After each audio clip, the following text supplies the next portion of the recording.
नमस्कार बच्चों। सामान्यतः देखा जाता है बहुत से बच्चों को गणित कठिन लगती है।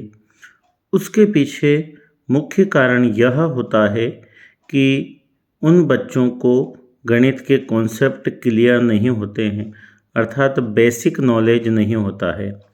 आज इसी समस्या के समाधान के लिए ज्यामिति के अंतर्गत मैं आपको रेखाएं और कोण के बारे में प्रारंभिक जानकारी दूंगा।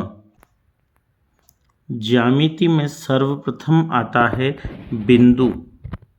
बिंदु अर्थात पॉइंट। इसकी ना कोई लंबाई होती है ना कोई चौड़ाई होती है, अर्थात किसी तल पर यदि किसी पेन या पेंसिल की नोक से वह सूक्ष्मतम आकृति बनाई जा सकती है जिसकी ना तो कोई लंबाई होती है और ना चौड़ाई होती है, उसे बिंदु कहा जाता है। दूसरी आकृति होती है रेखा। रेखा का विस्तार दोनों ओर अनंत तक होता है, किंतु इसकी कोई मोटाई नहीं होती है, अर्थात वह आकृति जिसकी लंबाई तो होती है किंतु मोटाई नहीं होती है, रेखा कहलाती है। तीसरी आकृति होती है रेखाखंड, लाइन सेगमेंट। इसकी एक निश्चित लंबाई होती है, जैसा कि नाम से स्पष्ट है, यह किसी एक रेखा का टुकड़ा अर्थात खंड होता है, इसलिए इसे रेखाखंड कहा जाता है। चौथी आकृति है किरण। इसका एक प्रारंभिक बिंदु तो होता है किंतु यह अनंत तक जाती है। हम जानते हैं, जैसे हम कहते हैं सूर्य की किरण, अर्थात उसका प्रारंभिक बिंदु तो है किंतु वो अनंत तक जाती है। इस प्रकार की जो आकृति होती है उसे किरण कहा जाता है। अब हम कोण के बारे में जानकारी प्राप्त करेंगे।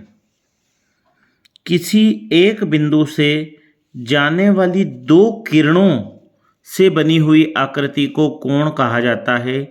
यहाँ चित्र में AOB एक कोण है। इसे कोण AOB द्वारा प्रदर्शित किया जाता है। अब हम कोण के माप की बात करें तो यह एक तल है। इसे हम 4 समान भागों में विभाजित करेंगे। 4 समान भागों में विभाजित करने पर हमें इस प्रकार की आकृति प्राप्त हुई। यह चारों भाग समान हैं। प्रत्येक भाग का मान 90 डिग्री होता है।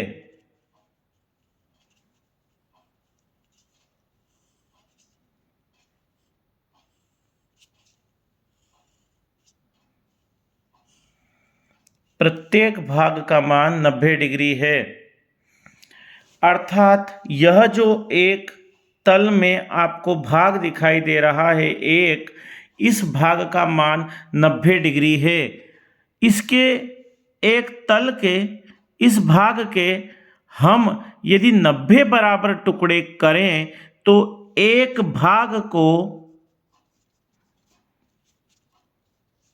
1 डिग्री कहा जाएगा।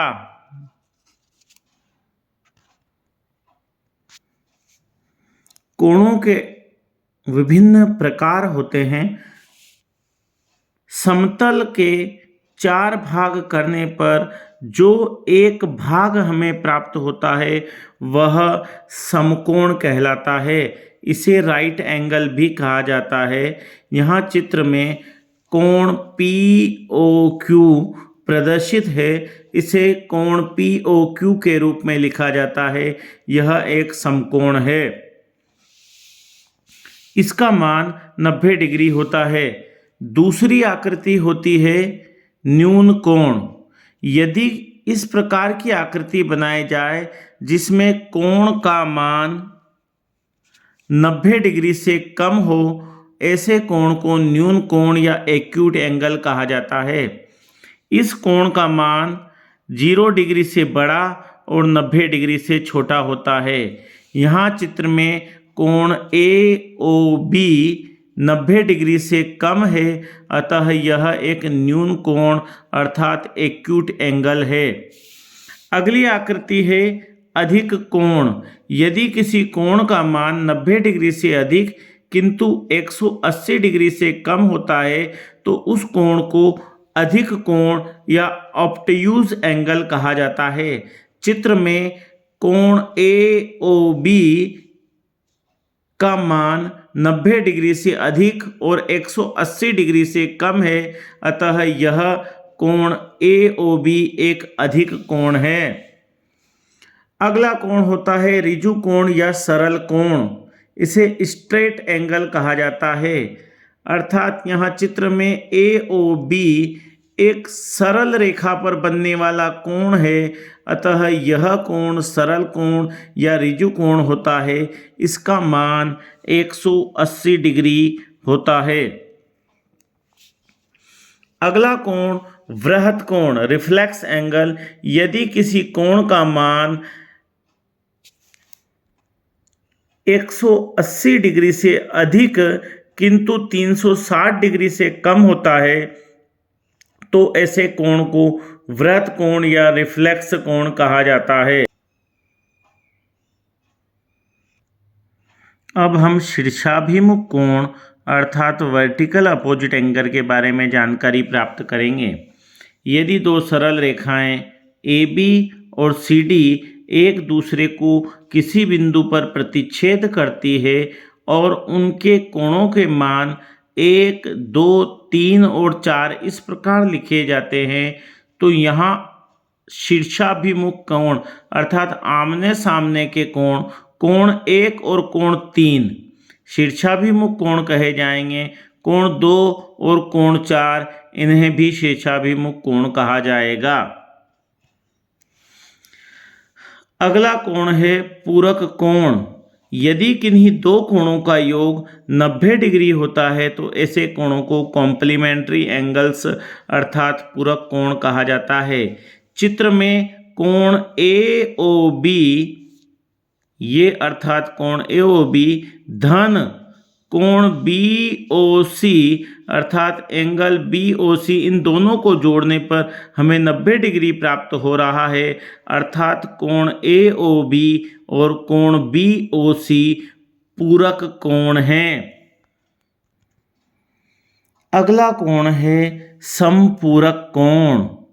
जिस प्रकार से हमने देखा कि पूरक कोण में किन्हीं दो कोणों का योग 90 डिग्री होता है, उसी प्रकार से समपूरक कोण में किन्हीं दो कोणों का योग 180 डिग्री होता है। चित्र में कोण POQ और QOR दो कोण हैं, POQ ये और QOR ये। हम देखते हैं कि ये एक सरल रेखा पर कोण बन रहे हैं दोनों कोण, तो इन दोनों कोणों को कोण POQ और कोण QOR को हम समपूरक कोण सप्लीमेंट्री एंगल्स कहेंगे। कोण POQ और QOR का योग 180 डिग्री प्राप्त हो रहा है।